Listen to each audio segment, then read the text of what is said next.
A coffee shop in Bahrain serves as the makeshift command center for anti-government protesters.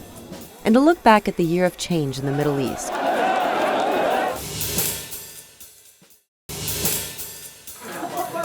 This is Adam Ellick reporting from Bahrain at the Costa coffee shop. It's an unlikely center of this country's pro-democracy movement, which wants to oust the monarchy here.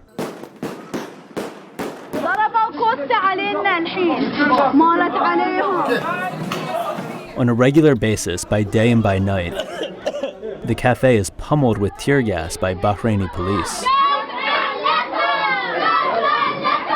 Why do you guys hang out here? This is real. This is for real. The cafe is a target in part because of its location. The glass windows provide a view of Budaya Highway, which is the setting for frequent protests. On this day, Costa offered a front row seat for the arrest of this high-profile human rights activist, who, like many here, was peacefully protesting and arrested for illegal assembly. No problem. Some customers here are active protesters, and they come here straight from the nearby slums where violent clashes with police have become a nightly occurrence. Other customers say they're just sympathetic to the cause, and everyone is prepared for tear gas.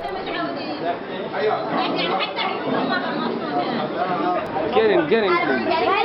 Here's the drill. The crowd scurries inside, the door is sealed with tape, and anti-tear gas agents are shared all around. This woman fainted, so her friends poured milk on her face to ease the stinging. After 10 months of scenes like this, protesters are increasingly frustrated with the receding Arab Spring movement.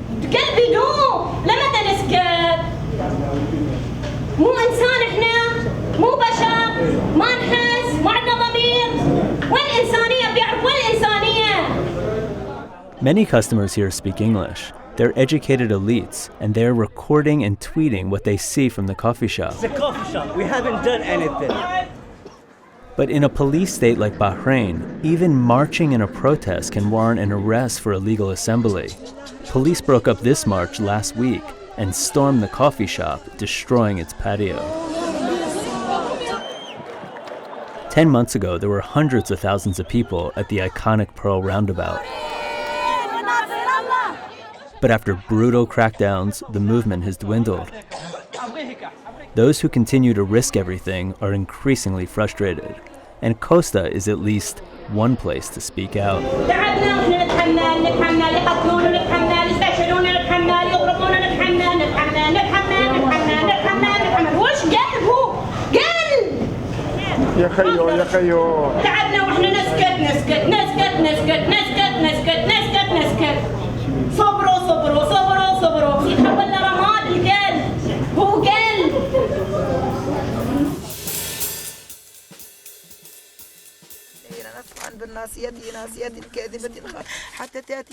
It's been a year since a young man immolated himself in a backwater town of Tunisia, igniting a revolution there that soon spread to Egypt, Libya, Bahrain, Syria, and Yemen.